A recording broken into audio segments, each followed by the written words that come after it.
Hello students, welcome to Pradis Institute of Education. I, your Rajpriya teacher, is going to teach you social studies. And in social studies we are going to start your second chapter. ठीक है, second chapter जो आपके history के syllabus का है उसे हम start कर रहे हैं. ऑलरेडी 2 लेक्चर्स हो चुके हैं. ये हमारा थर्ड लेक्चर है, chapter number 2 nationalism in India का. ओके एंड ये जो हमारा थर्ड लेक्चर है इसमें सबसे पहले हम ये जानेंगे कि हमने पिछले 2 लेक्चर्स में क्या क्या ऑलरेडी कवर अप कर लिया है. तो लास्ट लेक्चर में हमने डिस्कस किया है, तो हमने स्टडी किया है सबसे पहले लेक्चर में इंट्रोडक्शन इस चैप्टर का, जिसमें हमने पूरे टॉपिक को समझा, इस चैप्टर में हमें क्या पढ़ना है और किस तरीके से पढ़ना है इस चीज़ को समझा. दूसरे लेक्चर में हमने डिस्कस किया था emergence of nationalism in India. India में किस तरीके से नेशनलिज्म इमर्ज हुआ, वर्ल्ड वॉर से रिलेटेड, खिलाफत एंड नॉन कोऑपरेशन मूवमेंट वाले टॉपिक से रिलेटेड जो आइडिया ऑफ सत्याग्रह था, यानी कि सत्याग्रह का जो कॉन्सेप्ट था जो गांधी जी लेकर के आए थे अपने साथ में 1915 में, का जो कॉन्सेप्ट था जो गांधी से रिटर्न आए थे, तो उस कॉन्सेप्ट को हमने समझा था.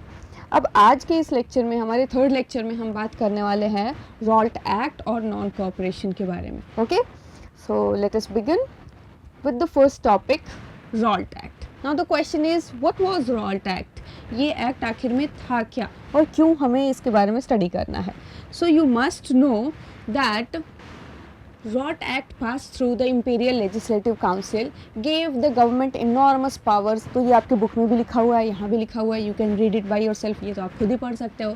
इसमें एक्चुअली लिखा हुआ ये है कि रॉल्ट एक्ट ब्रिटिशर्स की जो इंपीरियल गवर्नमेंट थी उनके थ्रू पास किया गया एक ऐसा एक्ट था जो यहाँ की गवर्नमेंट की, कौन सी गवर्नमेंट को, यहाँ की गवर्नमेंट को, जो ब्रिटिशर्स वाली गवर्नमेंट यहाँ पे रूल की गवर्नमेंट को, जो ब्रिटिश, उनको बहुत सारा पावर दे रही थी. उस पावर के फॉर्म में उनको ये अलाउ किया जा रहा था कि वो किसी भी बिना ट्रायल के, बिना उनके ऊपर केस की सुनवाई किए हुए, बिना उनको कोर्ट में प्रेजेंट किए हुए, उनको 2 साल के लिए जेल में डाल सकते थे. Okay, that is written here that allowed detention of political prisoners without trial of 2 years.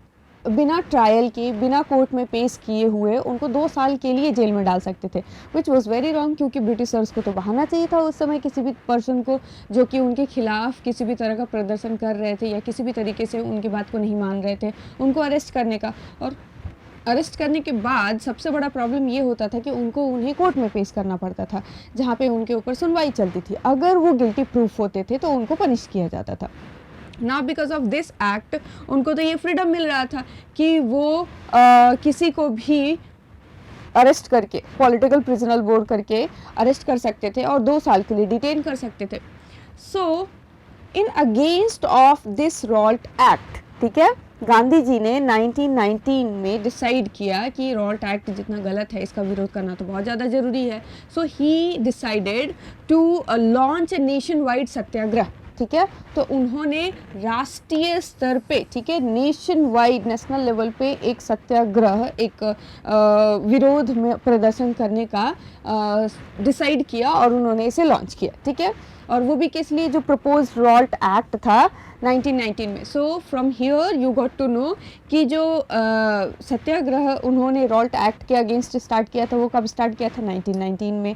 और ये रॉल्ट एक्ट कब आ रहा था, 1919 में. ठीक है, he wanted non-violent civil disobedience movement. okay, तो वो बहुत ही ज़्यादा स्ट्रांगली चाहते थे कि इसके खिलाफ जो हमारा प्रदर्शन हो, इसके खिलाफ जो हम अपनी बात को रखें, वो नॉन वायलेंट तरीके से हो और नॉन कोऑपरेशन को हम फॉलो करें, यानी सिविल डिसोबीडियंस का एक इन्वायरमेंट क्रिएट करें, अवमानना करें, ब्रिटिश गवर्नमेंट की तरफ से दिया गया कोई भी डिसीजन हम ना माने या उनकी बातों की अवमानना करें, डिसोबीडियंस करें, क्योंकि ये बहुत ही ज़्यादा अनजस्ट लॉ था, बहुत ही गैर कानूनी, बहुत ही अन्यायपूर्ण कह सकते हो कि ये कानून था. इसीलिए इसके खिलाफ उन्होंने ये रिवोल्ट करने का, या ये कह सकते हो सत्याग्रह करने का डिसीजन लिया. And he wanted to started with a hartal. ठीक है, वो उसे एक स्ट्राइक से स्टार्ट करना चाहते थे. एंड दैट हड़ताल टुक प्लेस ऑन 6 अप्रैल. 6 अप्रैल 1919, ठीक है। अब आपको पता चलेगा कि इसके आगे और क्या क्या कंसिक्वेंसेस क्रिएट होते गए, क्या क्या सिचुएशंस और बनते गए और किस तरीके से ये एक चेन ऑफ इंसिडेंट्स का फॉर्म लेता गया, ठीक है। तो हम कहाँ पहुँच गए, 6 अप्रैल 1919 को क्या हो रहा है यहाँ पे, गांधी जी ने रॉल्ट एक्ट के अगेंस्ट में अपना एक हड़ताल शुरू किया है, जो कि वो नेशन वाइड सत्याग्रह में कन्वर्ट करना चाहते थे, okay. Now we must discuss about Satyagraha against the proposed ROLT Act of 1919. 1919 में जो proposed उनका ROLT Act था, उसके खिलाफ जो सत्याग्रह हुआ उसके बारे में जानते हैं, ओके। तो अब ये सत्याग्रह हो कैसे रहा था, आखिर क्या किया जा रहा था इसमें। तो इसमें रैलीज हो रहे थे, okay. Rallies were organised in various cities, बहुत सारे अलग अलग शहरों में रैली धरना प्रदर्शन शुरू किए गए। वर्कर्स वेंट ऑन स्ट्राइक, जितने भी वर्कर्स थे फैक्ट्रीज़ में या जितने भी जगह पे काम करने वाले लोग थे वो स्ट्राइक पे जाने लगे। रेलवे वर्कशॉप के वर्कर्स भी स्ट्राइक पे जाने लगे। शॉप्स क्लोज्ड डाउन, दुकानें बंद कर दी गई। यानी कि एक कह सकते हो कि काम बंद, व्यापार बंद, सारी तरह की एक्टिविटीज़ को बंद करने का उन्होंने डिसीजन लिया। स्टेप वाइज उन्होंने इसे इम्प्लीमेंट किया। अब इसका कह सकते हो कि रिकर्सन क्या हो रहा था, इसका एक तरीके से इफ़ेक्ट क्या हो रहा था। तो इसका इफ़ेक्ट ये हुआ कि ऐसा ब्रिटिश गवर्नमेंट को लगा कि अगर ये इसी तरीके से चलता रहा तो ये जो सिचुएशन है ये बहुत ही ज़्यादा पैनिक और बहुत ही ज़्यादा प्रॉब्लमेटिक सिचुएशन बन जाएगी। They thought they became alarmed, ठीक है। वो इस चीज़ से बहुत ही ज़्यादा डर गए या कह सकते हो चौकन्ने होने लगे। उनको ऐसा लगा कि ये जो पॉपुलर अपस्प्रंग क्रिएट हो रहा था, ये जो लोगों का विद्रोह जो क्रिएट हो रहा था, ये उन्हें डराने लगा, ओके। ये उन्हें स्केयर करने लगा कि हो सकता है कि ये जो धरना प्रदर्शन करने वाले हैं ये कम्युनिकेशन लाइंस को डिस्टर्ब कर देंगे, हो सकता है रेलवे और टेलीग्राफ जैसे जो फैसिलिटीज़ है उसे डिस्टर्ब कर देंगे, और हो सकता है कि ये सब बंद पड़ जाएगा, ठप हो जाएगा, तो उनके लिए प्रॉब्लम्स कितनी बढ़ जाती। तो इस चीज़ का इमेजिनेशन करते हुए उन्होंने क्या किया, उन्होंने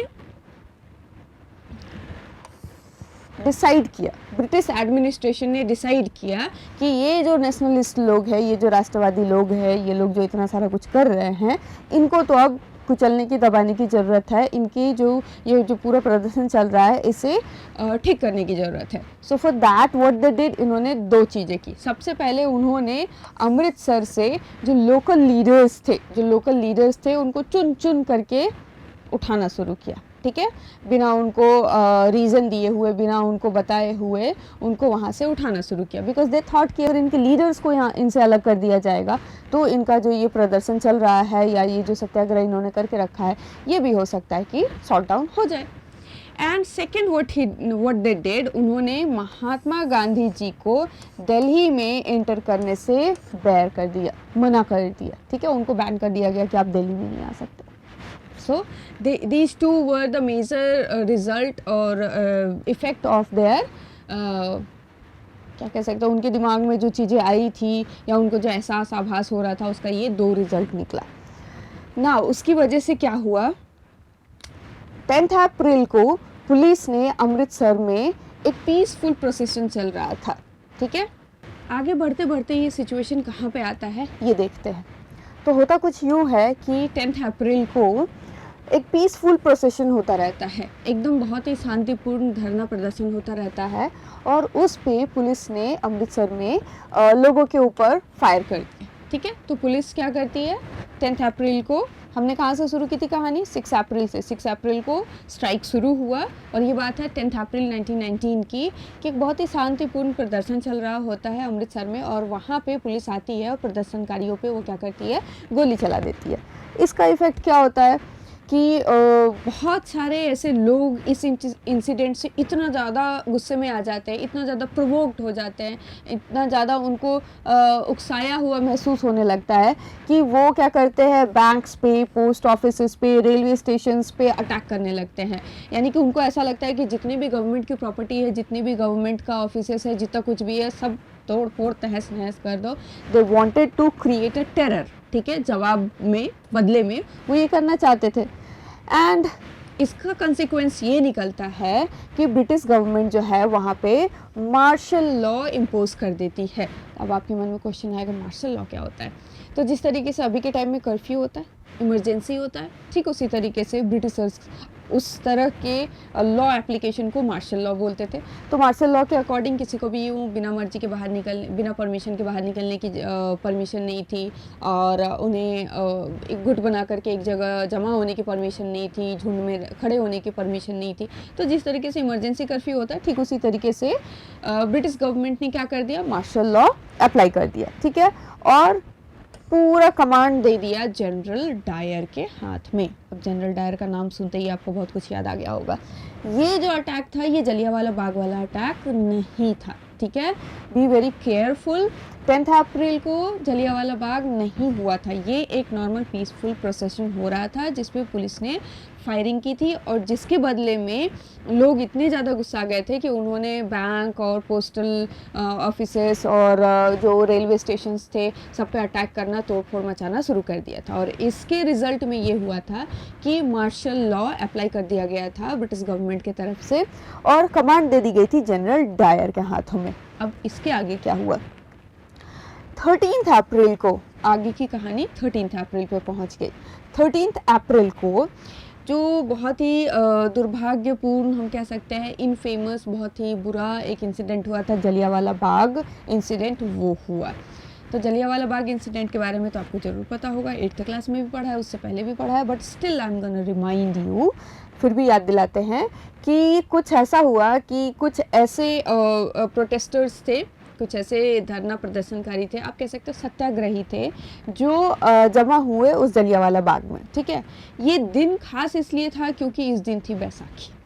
Baisakhi is a great festival, आपको पता ही है ना, पंजाबियों के लिए, अमृतसर में जितने भी लोग थे उनके लिए बहुत ही इम्पॉर्टेंट फेस्टिवल था। तो इस फेस्टिवल के दिन जो है बैसाखी का मेला लगता था, बैसाखी का मेला लगता था। तो बहुत सारे लोग उस मेले में आए थे, बहुत सारे प्रदर्शनकारी उस बाग में अपना प्रदर्शन दर्ज कराने आए थे, वहाँ पे वो जमा हुए थे, ठीक है। बट इनमें से किसी को भी मार्शल लॉ के बारे में पता नहीं था, they were unaware of the martial law, क्योंकि उस टाइम पे आज के जैसा कोई भी फास्ट कम्युनिकेशन का मीडियम जैसे कि लाइक इंटरनेट और व्हाट्सएप और समथिंग अवेलेबल नहीं था। So people were unaware of these things, ठीक है। इवन उस टाइम पे तो टेलीविज़न भी नहीं हुआ करता था, और रेडियो में कितना ही इन्फॉर्मेशन लोगों को मिलता, बहुत लिमिटेड लोग थे जो रेडियो के थ्रू इन्फॉर्मेशन भी लिया करते थे। तो लोगों को इसके बारे में बिल्कुल भी नहीं पता था कि गवर्नमेंट ने तो मार्शल लॉ लगा के रखा है, हमें तो वहाँ जाना अलाउड ही नहीं है। They were going to their day to day routine life. तो बैसाखी है, बैसाखी में बैसाखी का मेला लगा है, तो वो वहाँ पहुँच गए मेला एंजॉय करने के लिए। Now Dyer entered the area, general Dyer जो थे वो उस एरिया में एंटर करते हैं, ठीक है। और अपने आप को बहुत ही ज़्यादा समझदार समझने वाले जनरल डायर क्या करते हैं, वो जितने भी एग्ज़िट के पॉइंट्स रहते हैं, यानी कि जितने भी गेट्स रहते हैं उनको ब्लॉक करवा देते हैं, उनको ब्लॉक करवा देते हैं, बंद करवा देते हैं, आप जैसा भी समझो, and open fire on the crowd killing hundreds, ठीक है। और अपने जो सोल्जर्स रहते हैं उनको ये इंस्ट्रक्शन देते हैं कि वो गोलियां चलाना शुरू कर दें, उनको खुली छूट देते हैं कि वो लोगों के ऊपर फायर करना शुरू कर दें। व्हेन दे ओपन फायर, जब उन्होंने खुली गोलियां चलाई लोगों के ऊपर, बिना सोचे समझे गोलियां चलाई, तो कई 100 लोग मारे गए और कई 100 लोग जख्मी हो गए, ठीक है। और ऐसा उसने क्यों किया, वाई, आखिर इसके पीछे का मोटो क्या था?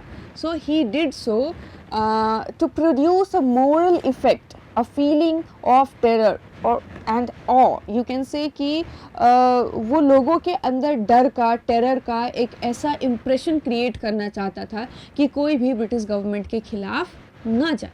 अंडरस्टूड? अब इसके आगे क्या हुआ, इसका रिज़ल्ट ये निकला कि जलियांवाला बाग का न्यूज़ जो था वो पूरे कंट्री में, स्पेसिफिकली अगर नॉर्थ इंडिया की बात की जाए तो वहाँ मतलब जंगल में आग के जैसा फैल गया। लोगों को इसके बारे में पता चला और बहुत सारे लोग इतने गुस्से में आ गए कि उन्होंने बहुत लार्ज स्केल पे स्ट्राइक करना शुरू किया। स्ट्राइक की वजह से पुलिस और कॉमन पीपल जो प्रदर्शनकारी थे उनके बीच में कई बार क्लैशेस की सिचुएशन क्रिएट हो गई। पुलिस और गवर्नमेंट बिल्डिंग्स पे अटैक होना शुरू हो गया। सो यू कैन अंडरस्टैंड कि लोग अब इस जलियांवाला बाग मैसकर, जो जलियांवाला बाग हत्याकांड हुआ था, उसकी वजह से इतने गुस्से में आ चुके थे कि वो पुलिस और गवर्नमेंट बिल्डिंग्स, गवर्नमेंट डिपार्टमेंट्स को निशाना बना रहे थे। और बदले में जो पुलिस थी या गवर्नमेंट की जो सिक्योरिटी फोर्सेस थी वो कॉमन पीपल को निशाना बना रही थी, और जिसकी वजह से बहुत ही ज़्यादा टेंस्ड सिचुएशन क्रिएट हो गई थी। गवर्नमेंट ने इस सारे सिचुएशन को रिप्रेस करने के लिए, दबाने के लिए, कुचलने के लिए बहुत ही ब्रूटल, बहुत ही निर्दयी स्टेप्स लेना शुरू किए। वो लोगों को ह्यूमिलिएट करते थे, लोगों को डराने के लिए, ह्यूमिलिएट करने के लिए, मतलब किसी भी तरीके से उनको रोकना था। तो रोकने के लिए उन्होंने कोई भी ऐसे पैरामीटर्स को डिसाइड नहीं किया कि नहीं हम इस लिमिट से आगे नहीं जाएंगे, हम लोगों को इस तरीके से इंसल्ट नहीं करेंगे, ह्यूमिलेट नहीं करेंगे, ऐसा कुछ भी नहीं था। दे एक्चुअली इस तरीके के मेथड्स को वो ऑप्ट कर रहे थे जिससे लोग ह्यूमिलिएट हो, जिससे लोग डरे और इस तरह के प्रदर्शन, धरना या विरोध करना बंद कर दे। जैसे कि एक बहुत ही फेमस उनका एक दो बहुत ही फेमस पनिशमेंट था जो वो लोगों को दिया करते थे कि जितने भी सत्याग्रही होते थे उनको फोर्स किया जाता था कि वो अपने नाक को ज़मीन पे रगड़े उनके सामने, ठीक है, to rub their nose on the ground. या फिर अगर कहीं पुलिस खड़े हैं तो उनके सामने से अगर कोई सड़क पार करनी है तो वहाँ से क्रॉल करके, रेंगते हुए, अपने घुटनों के ऊपर क्रॉल करते हुए उस स्ट्रीट को पार करें। या फिर जितने भी ब्रिटिश ऑफिसर्स हैं उनको अगर वो दिख जाते हैं तो उनको सलाम करे, ठीक है, उनको सल्यूट करे। And people were flogged and villages were bombed. और लोगों को इतना परेशान किया जा रहा था, इतना ज़्यादा उनको परेशान किया जा रहा था पुलिस के तरफ से कि वो किसी भी तरीके से ये सारी सिचुएशन को दबा दे, ख़त्म कर दे, नॉर्मलाइज कर दे सिचुएशन वापस से वैसा जैसा कि लोग जो है ब्रिटिश गवर्नमेंट की ऑर्डर्स को फॉलो किया करते थे। स्पेशली इसके रिलेटेड आपको एक इन्फॉर्मेशन मिलेगी कि अराउंड गुजरनवाला, जो कि पंजाब में प्रेजेंट पाकिस्तान का जो टेरिटरी है, वहाँ पे तो विलेजेस पे बॉम्बिंग भी की गई। तो आप समझ सकते हो कि कितना ज़्यादा लोगों का जान जा रहा होगा फ्रॉम द बोथ साइड। जब क्लासेस हो रहे हैं, जब झड़प हो रही है, तो उसमें दोनों साइड से नुकसान हो रहा था। And Gandhi ji was so much in distress. इन सारे चीज़ों से वो बहुत ही ज़्यादा दुखी थे और इतना ज़्यादा वायलेंस को स्प्रेड होते हुए देख करके गांधी जी इतना परेशान हो गए कि उन्होंने इस पूरे सत्याग्रह को कॉल ऑफ कर लिया, यानी कि इसे ख़त्म कर दिया। उनके अकॉर्डिंग ऐसे सत्याग्रह का क्या फ़ायदा जिसमें इतना सारा नॉन वायलेंस हो रहा हो। Understood? So this was the first Satyagraha launched against the ROLT Act. Understood or not? Hope so. सारी चीज़ें आप लोगों को समझ में आ गई हो और इतना हमने पॉइंट क्लियर किया कि अगर आपको इसके ऊपर आंसर भी लिखना हो तो बहुत इजीली आप 5 to 6 पॉइंट के आंसर फॉर्म कर सकते हो, ठीक है। नाउ जब ये रॉल्ट एक्ट के अगेंस्ट सत्याग्रह चल रहा था तो कह सकते हो कि ये बहुत ही वाइड स्प्रेड, लार्ज स्केल पे बहुत दूर दूर तक फैल गया था और बहुत ज़्यादा लोगों में इम्पैक्ट क्रिएट कर रहा था। लेकिन फिर भी अगर इसका ओवरऑल स्टडी किया जाए तो ये पता चलता है कि ये मोस्टली सिटीज़ और टाउन्स तक ही लिमिटेड था। ये रूरल, कंट्री साइड एरियाज़ में नहीं पहुंच पाया था। गांव के, देहात के जो दूर दराज के इलाके थे वहाँ तक ये नहीं पहुंच पाया था। महात्मा गांधी नाउ फेल्ट, अब उन्हें ये महसूस हुआ कि उन्हें ज़रूरत है कि वो एक ऐसा सत्याग्रह लॉन्च करे जो कि ऐसा मूवमेंट हो जो ब्रॉड बेस्ड हो, ठीक है, ब्रॉड बेस्ड हो, मतलब कि बहुत ही दूर दूर तक फैला हो। ये रॉल्ट एक्ट के अगेंस्ट जो सत्याग्रह था, जो सिटीज़ और टाउन्स में ही लिमिटेड रह गया था, वैसा ना हो, ओके। और उन्हें ये बात भी पता थी, ही वॉज सर्टेन, उन्हें ये बात भी पता थी पक्के तौर से कि कोई भी ऐसा मूवमेंट जो है वो बिना हिंदू और मुस्लिम लोगों के, इन दो कम्युनिटी को बिना एक साथ लाए हुए नहीं हो सकता है। ऐसा कोई भी वाइड स्प्रेड कह सकते हो या बहुत ही स्ट्रॉन्ग जिसकी पहुंच दूर दूर तक हो, ऐसा कोई भी मूवमेंट बिना ये दो बिगर कम्युनिटीज़ जो थे सोसाइटी के, हिंदूज़ और मुस्लिम, इनको एक साथ लाए हुए बिना नहीं हो सकता था। सो ही डिसाइडेड, इस वजह से one way of doing this, इस वजह से उनको ये समझ में आया कि हिंदू और मुस्लिम दो कम्युनिटीज़ को एक साथ लाने का एक तरीका ये है कि वो उस समय चल रहे एक दूसरा ही इशू जो सोसाइटी में था, खिलाफत इशू, उसे यूज़ करें। Understood? So he decided to unite the Hindus and Muslims of Indian subcontinent, और या कह सकते हो इंडिया के हिंदू मुस्लिम लोगों को यूनाइट करने के लिए उन्होंने खिलाफत इशू को यूज़ करने का मन बनाया। Now the question arises, what was खिलाफत issue?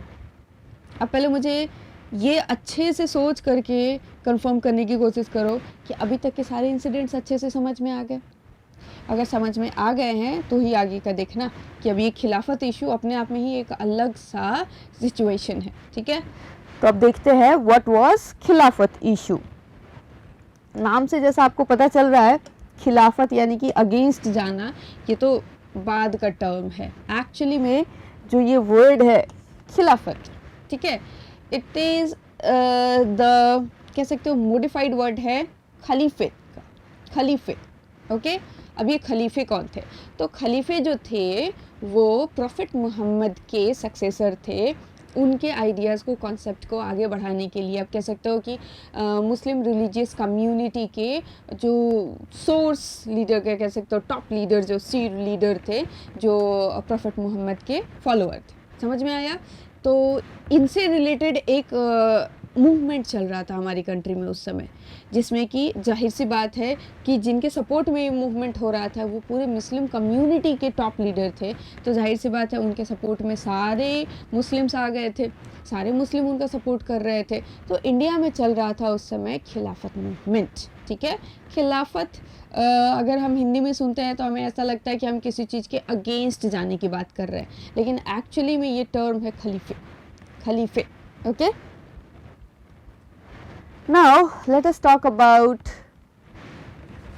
Khalifa movement. Okay, the First World War had ended with the defeat of Ottoman Turkey Empire. ठीक है, आपको याद होगा फर्स्ट वर्ल्ड वॉर में दो ग्रुप्स थे, सेंट्रल पावर्स और अलाइड पावर्स। सेंट्रल पावर्स में ओटोमन एम्पायर भी हुआ करता था along with Germany and Austria and Hungary. आपको याद है कि नहीं? याद होना चाहिए, फर्स्ट वर्ल्ड वॉर का थोड़ा सा कॉन्सेप्ट आपको याद होना चाहिए, तभी आप इसे बेटर तरीके से समझ सकते हो।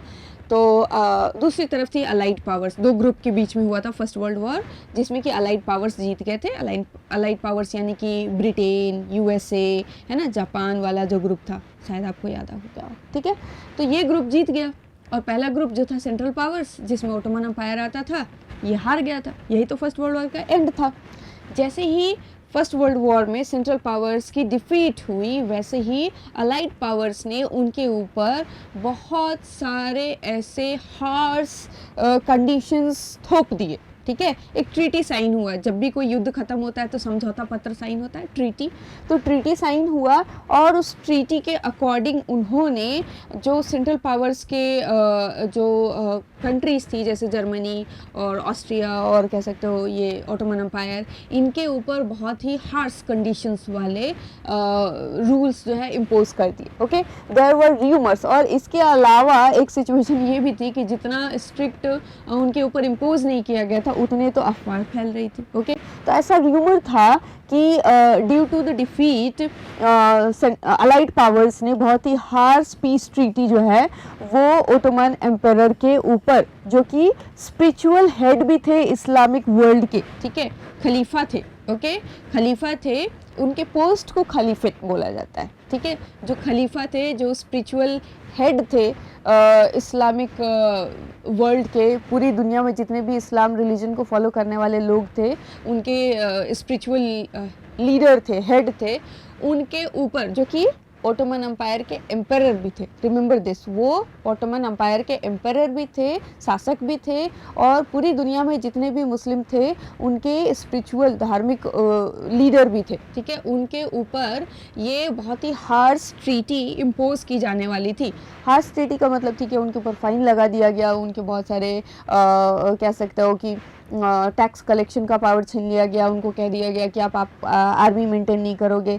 मतलब ये एग्जैक्टली नहीं थे, इस तरह के कंडीशन उनके ऊपर थोपे जाते हैं, इसे बोला जाता है हार्श कंडीशंस। ठीक है, तो अब हुआ यूं कि जब इंडिया में रहने वाले मुस्लिम लोगों को ये पता चला कि उनके जो स्पिरिचुअल लीडर है ओटोमन अम्पायर के जो हेड है, जो शासक है, उनके ऊपर ऐसा ज़बरदस्ती थोपा जा रहा है सिचुएशन, तो यहाँ के लोग बहुत ही ज़्यादा गुस्से में आने लगे, जाहिर सी बात है।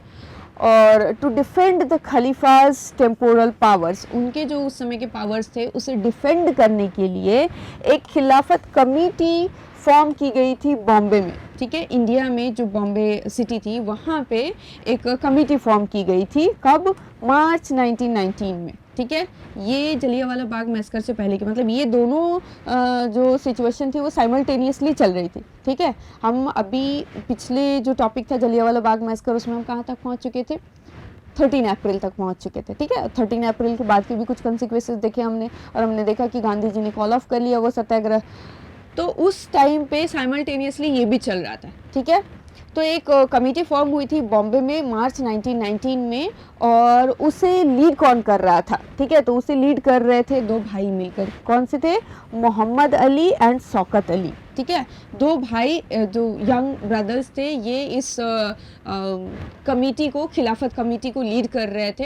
And they begin discussing with Mahatma Gandhi about the possibility of a United mass action on the issue. ठीक है, अब इनको भी ज़रूरत थी कि न सिर्फ मुस्लिम बल्कि सारे जो दूसरे कम्युनिटीज़ के लोग रह रहे हैं इंडिया में, जैसे हिंदू, उनका भी सपोर्ट अगर उनको उनके इस मैटर पे मिलेगा तो वो अच्छे तरीके से अपने सिचुएशन को पूरे वर्ल्ड लेवल पे प्रेजेंट कर सकेंगे।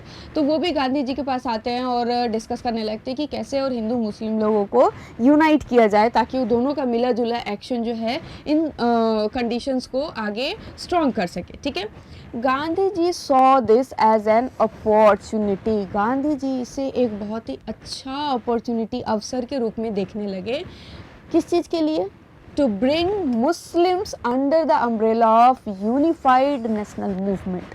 ठीक है, और वो क्या चाहते थे कि मुस्लिम लोगों को भी ये जो नेशनल मूवमेंट चल रहा है इसमें यूनाइट किया जाए। ठीक है, और इसके लिए वो इसे एक बहुत ही अच्छा मौके के तौर पे देख रहे थे। ठीक है, at the Calcutta session of the Congress in सितंबर 1920, और फाइनली क्या होता है, सितंबर 1920 के कैलकाटा सेशन में जो कांग्रेस का सेशन होता रहता है उसमें he convinced other leaders of the need to start a non cooperation movement in support of Khilafat as well as for Swaraj.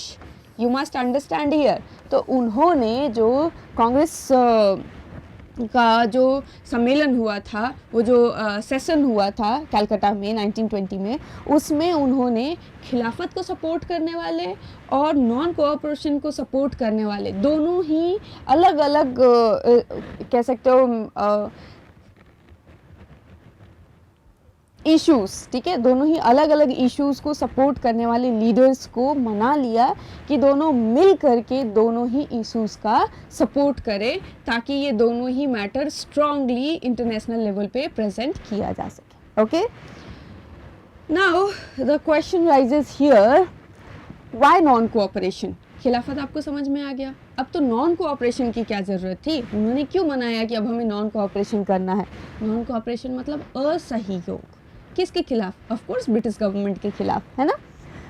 तो नॉन कोऑपरेशन क्यों करना चाहिए, क्यों होना चाहिए? तो इसका आंसर देने के लिए आपकी बुक में इंफॉर्मेशन दी गई है, उसी में से हमने पिक किया है। हिंद स्वराज 1909 में महात्मा गांधी जी का एक लेख आया था, या कह सकते हो उनका एक इंफॉर्मेटरी पैराग्राफ आया था जिसमें उन्होंने कहा था कि British rule was established in India with the cooperation of Indians. उनका ये मानना था और उन्होंने क्लियरली इस पॉइंट को रखा था कि इंडिया में जो ब्रिटिश रूल इस्टेब्लिश हुई है वो इंडियंस के कोऑपरेशन से ही तो हुई है। कुछ कम्युनिटी कभी उनका सपोर्ट करते थे तो वो दूसरी कम्युनिटी को हरा देते थे, फिर उसका मजबूरी में सपोर्ट मिला तो तीसरी कम्युनिटी को हराए। तो इनके कोऑपरेशन की वजह से इनको हमने ट्रेडिंग करने के लिए वेलकम किया और इनके साथ ट्रेड किया, तभी तो ये यहाँ पे आ पाए। तो उनका ये क्लियरली मानना था कि इंडिया में जो ब्रिटिश रूल इस्टेब्लिश हुआ है वो इंडियन के कोऑपरेशंस की वजह से हुआ है।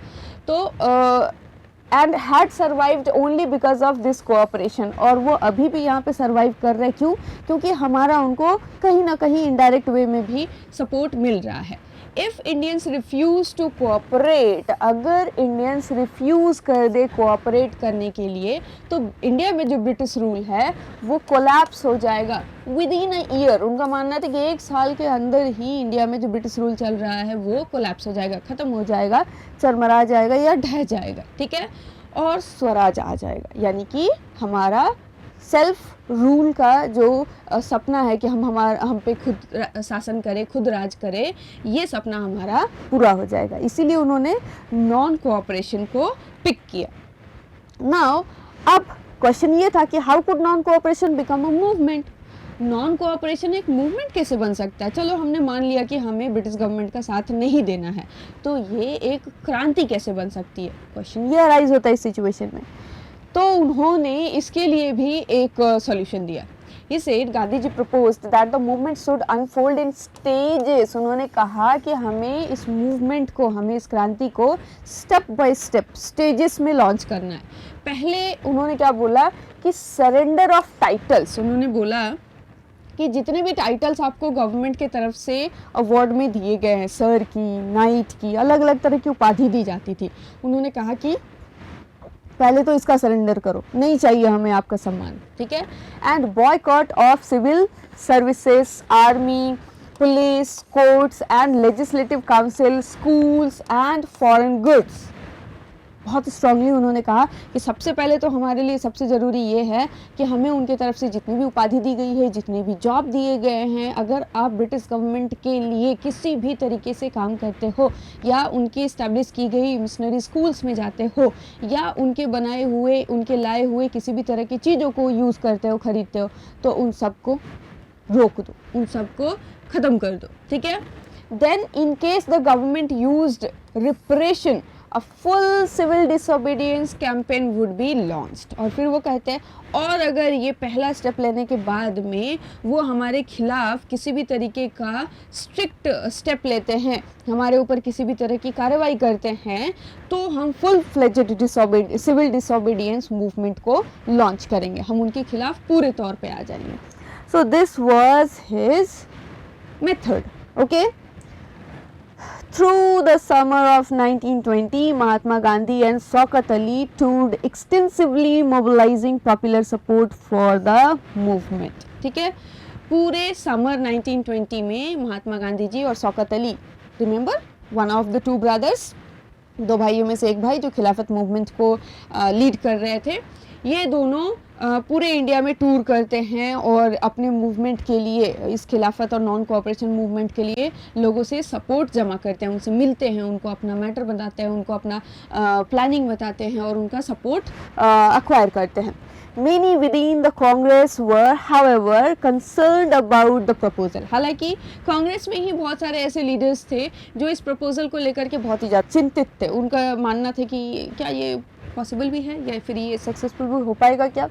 They were reluctant to boycott the council elections scheduled for November 1920। ठीक है, अब नवंबर 1920 में जो ब्रिटिशर्स के तरफ से एक काउंसिल बनाई जाती थी इंडियन लीडर्स की, इंडियन रिप्रेजेंटेटिव्स की, तो उसके इलेक्शन को लेकर के वो बहुत ही ज़्यादा अनिच्छुक थे। ठीक है, they were not so, it is clearly mentioned है, they were reluctant to boy cut. ठीक है, इसे बॉयकट करने को लेकर के वो अनिच्छुक थे। So they were not in totally support of non cooperation. ठीक है, ये भी तो आखिर गवर्नमेंट का ही बनाया हुआ इलेक्शन का एक प्रोस्पेक्ट था, इसको बॉयकॉट वो नहीं करना चाहते थे। And they feared that the movement might lead to popular violence, और उनको ऐसा डर भी था कि ये जो कह सकते हैं कि ये जो मूवमेंट लाया जा रहा था ये बहुत ही लार्ज स्केल पे वायलेंस को, हिंसा को रिजल्ट देगा, हिंसा लेकर के आएगा। in the months between September and December there was an intense tussle within the Congress. ठीक है, और क्योंकि नवंबर में ये इलेक्शन होने वाले थे और सितंबर तक ये सब कुछ इस तरह का डिसीजन लिया गया था, तो सितंबर, नवंबर, दिसंबर ये महीनों में कांग्रेस के अंदर ही लीडर्स के बीच में बहुत ही ज़्यादा गहमा गहमी का सिचुएशन था. कुछ इसके सपोर्ट में थे, कुछ इसके अगेंस्ट में थे और बहुत ही अलग तरह का सिचुएशन था. For a while there seemed no meeting point between the supporters and the opponents of the movement. कुछ समय के लिए तो ऐसा लगा कि इनके बीच में कुछ समझौता हो ही नहीं सकता है. कुछ समय के लिए ऐसा लगा कि कुछ है सपोर्ट में, कुछ नहीं है सपोर्ट में नॉन कोऑपरेशन मूवमेंट के, तो आखिर होगा क्या. फाइनली, आखिरकार at the Congress session at Nagpur in December 1920, finally जो 1920 में दिसंबर में नागपुर सेशन हुआ, a compromise was worked out and the non-cooperation program was adopted. तो आपको यहाँ से ये भी याद हो जाएगा कि नॉन कोऑपरेशन मूवमेंट फाइनली कब स्टार्ट हुआ, तो दिसंबर 1920. कहाँ से? कांग्रेस के नागपुर सेशन से. ठीक है, वहाँ से ये नॉन कोऑपरेशन मूवमेंट को अडॉप्ट किया गया. तो हम पहुँच गए अब नॉन कोऑपरेशन मूवमेंट के अडॉप्शन में. Here we have few pictures. In pictures में हमें ये दिख रहा है कि किस तरीके से उन्होंने जो फॉरेन क्लोथ या फॉरेन गुड्स थे उनका बॉयकॉट करने के लिए जुलाई 1922 में अलग अलग जगह धरना प्रदर्शन किए. यू कैन नोटिस हियर, यहाँ पे एक बड़ा सा चरखा है जो कि इंडियन गुड्स का सिंबल था, इंडियन गुड्स के, इंडियन चीज़ों का चिन्ह था, कह सकते हो प्रेजेंटेटर था.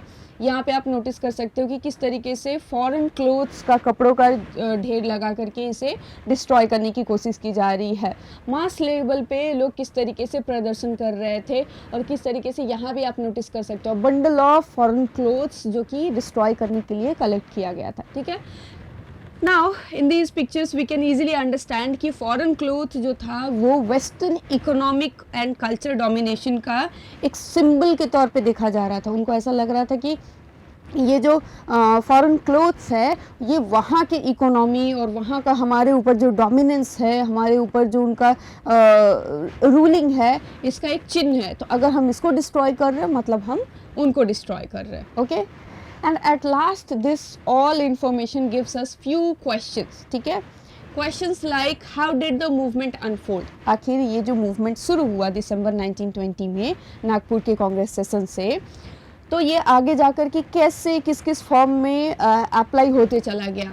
हु पार्टिसिपेटेड इन इट, इसमें किस किस लोगों ने पार्टिसिपेट किया.